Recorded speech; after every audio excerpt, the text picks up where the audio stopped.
Neste exercício, nós vamos calcular a capacidade de um condensador cilíndrico.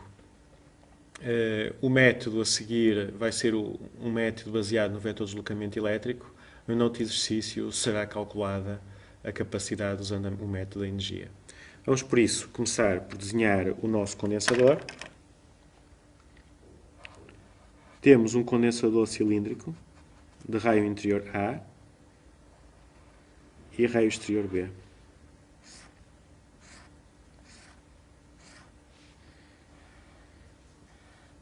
Nós temos, então, quais são os dados problemas? Nós temos A, B e o comprimento L. No condensador existe um dielétrico de permitividade epsilon. E agora, no cálculo da capacidade, nós vamos ver então. Nós sabemos que a carga armazenada na placa de potencial mais elevado é dada pela capacidade vezes a diferença de potencial entre as placas. É a carga em cada placa. Numa placa eu vou ter mais Q e noutra placa eu vou ter menos Q. E neste cálculo da capacidade, nós vamos, então, nós sabemos que a capacidade vai ser a carga a dividir por ΔV.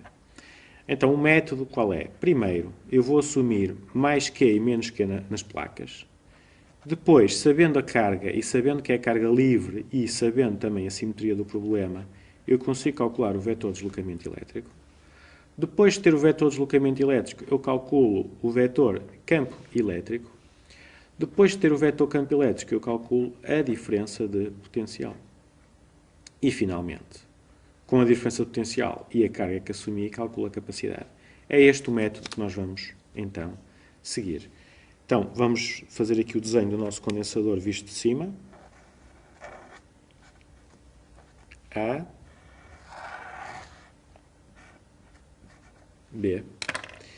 E vamos supor que a carga, o condutor interior tem uma carga mais Q e o condutor exterior uma carga menos Q.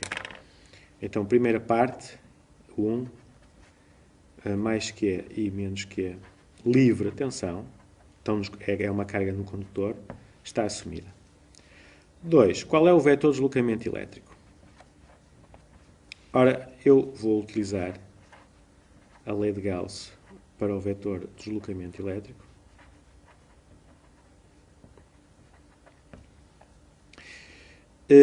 Vou usar a lei de Gauss e por isso eu vou ter que ver qual é a simetria. Ora, há uma simetria cilíndrica D, só pode depender da distância ao centro do cilindro e vai apontar segundo as coordenadas, segundo o diero.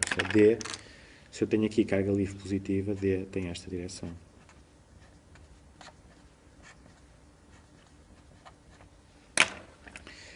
E com esta simetria, eu vou conseguir simplificar a lei de Gauss para o vetor de deslocamento elétrico e provar que nestes casos, apesar de não ser o caso geral, neste caso, apenas a carga livre cria vetor de deslocamento elétrico, cria este campo de vetores. Então, não vou perder muito tempo com isto, temos que passar agora para a superfície gaussiana, vai ser uma superfície cilíndrica, vamos desenhar aqui. Vamos desenhar também o nosso cilindro para vermos. Temos aqui um cilindro muito comprido. E a nossa superfície gaussiana, atenção, muito importante, é uma superfície que está aqui dentro e que tem um comprimento L, minúsculo. Atenção que a superfície é uma superfície fechada e por isso não vai ser a superfície do cilindro todo, que é um cilindro muito comprido e eu quero estar numa região cá dentro, porque se estiver perto do bordo, eu vou ter problemas de campo de fuga, no bordo do meu condensador. E agora o fluxo. O fluxo qual é? A integral de D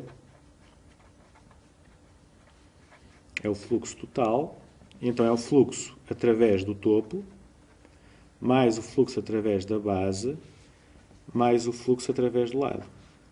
Ora, fluxo através do topo e base. O meu ds no topo e na base é proporcional a capa. Eu tenho aqui o meu ds Se o meu ds é proporcional a k e o meu campo de vetor de deslocamento elétrico é proporcional ao dr, o que é que isto implica? Que o fluxo topo é igual ao fluxo da base é igual a zero. Fluxo do lado. Então, isto é uma integral de d interno ds. Para o lado eu tenho ds é igual a, estou em coordenadas cilíndricas, ele vai apontar segundo o dr. Eu vou ter um dlz, dl φ. Isto é dz, r d φ, u de r. E o meu vetor de deslocamento elétrico é igual a d de r, u de r. Então, d interno ds é igual a d de r, dz, r de φ. Só me falta integrar. Então, fluxo do lado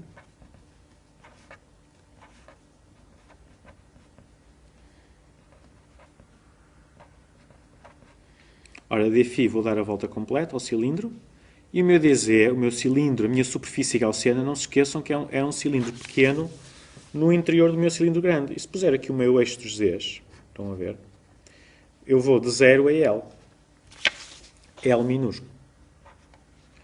Então isto vai ser igual a d de r vezes r, integral de dz de 0 a L, L minúsculo, integral de 0 a 2π dφ.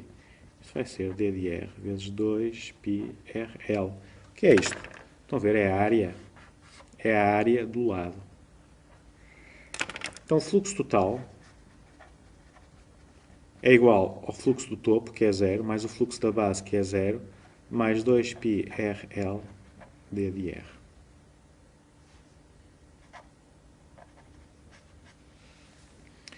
Quarta parte na lei de Gauss. Qual é a carga livre? Qual é a carga livre no interior? Ora, a carga livre no interior vai ser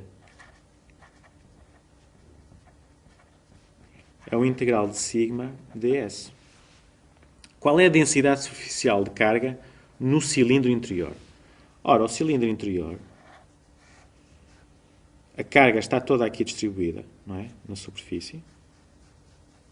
E então, sigma vai ser igual à carga total, que é mais Q, a dividir pela área do cilindro. Qual é a área do cilindro? É 2πA, porque o seu raio é A, vezes o seu comprimento total. E qual é o meu ds? O meu ds é um ds aqui na minha superfície do cilindro. E o meu ds vai ser, o que é que varia? Varia o ângulo θ, o ângulo φ, r de φ, e varia dz. Então, a carga livre no interior da superfície gaussiana vai ser igual a Q 2πAl vezes r d φ dz. E como é a superfície gaussiana, o z varia entre 0 e L. Não se esqueçam, L minúsculo. E o φ dá a volta completa. Então, nós vamos ter, e obviamente, como estamos na superfície do meu condutor, R é A. Então vocês estão a ver que este A corta com este. E nós vamos ter aqui Q sobre 2πL, integral de dφ de 0 a 2π, integral de dz de 0 a L. Então isto vai ser igual a Q sobre 2πL vezes 2π vezes L. Os dois π's cortam e então a carga, como era de esperar, é proporcional à razão, a carga no interior da superfície gaussiana é proporcional à razão do vetor, do comprimento da superfície a dividir pelo comprimento total do cilindro. E aplicando, o que é que nós temos?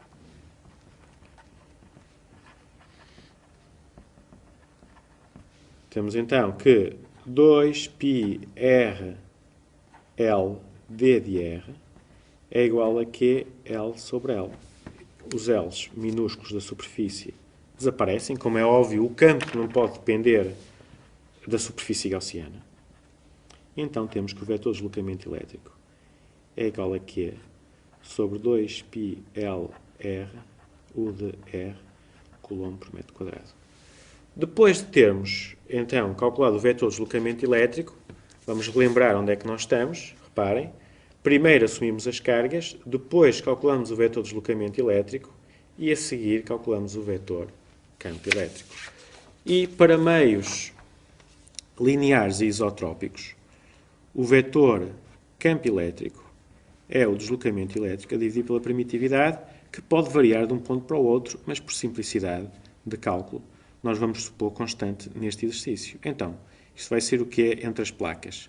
Vai ser Q sobre 2πrl epsilon U de R volt por metro. E depois de termos calculado o campo elétrico, vamos calcular a diferença de potencial. A diferença de potencial é menos o integral de E dl.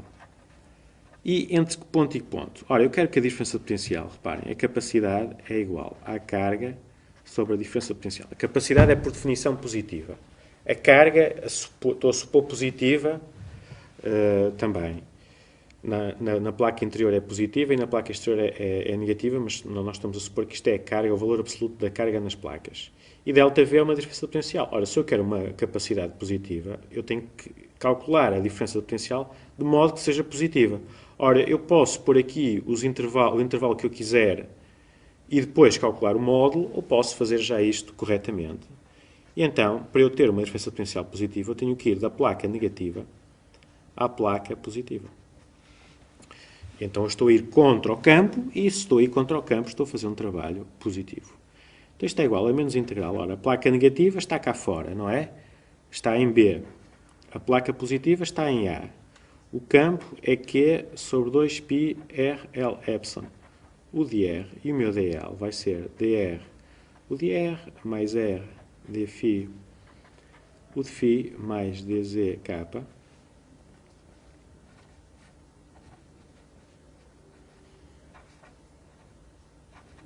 de B a A, dr sobre R.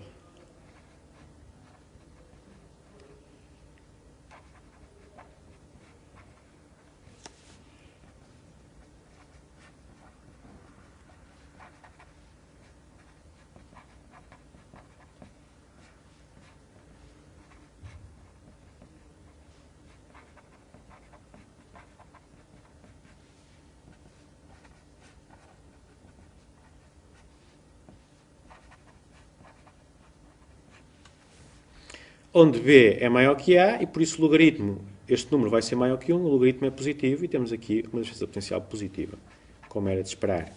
E pronto, podemos então aplicar a nossa definição. C é igual a Q sobre ΔV.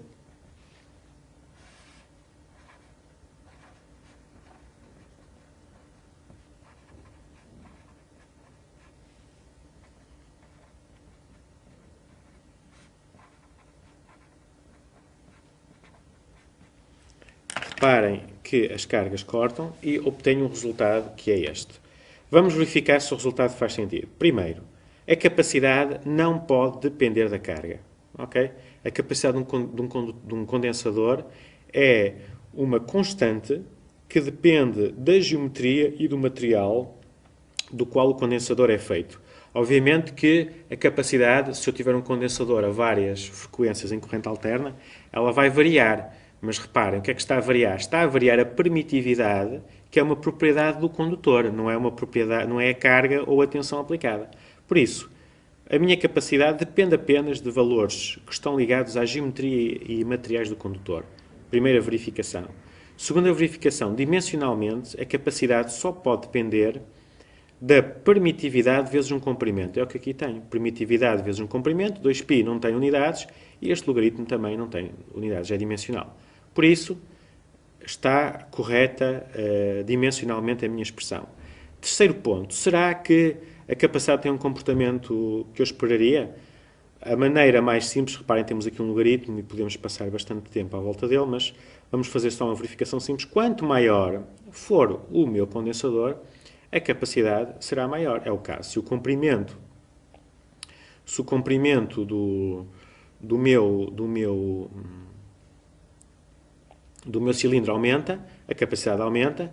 Por outro lado, quanto maior for a razão placa externa, placa interna, das armaduras, quanto mais separadas estiverem, vocês estão a ver que este logaritmo de B sobre A, o que é que aumenta? Eu aumento a separação das placas, eu estou a diminuir a capacidade do condensador. Basta pensar em um condensador de placas paralelas. Se eu aumentar muito a separação das placas, quanto mais juntas estiverem as placas, maior é a capacidade do condensador. Mais concentrado e mais intenso será o campo, dependendo, obviamente, da diferença potencial aplicada. E por isso pensamos que este resultado está correto.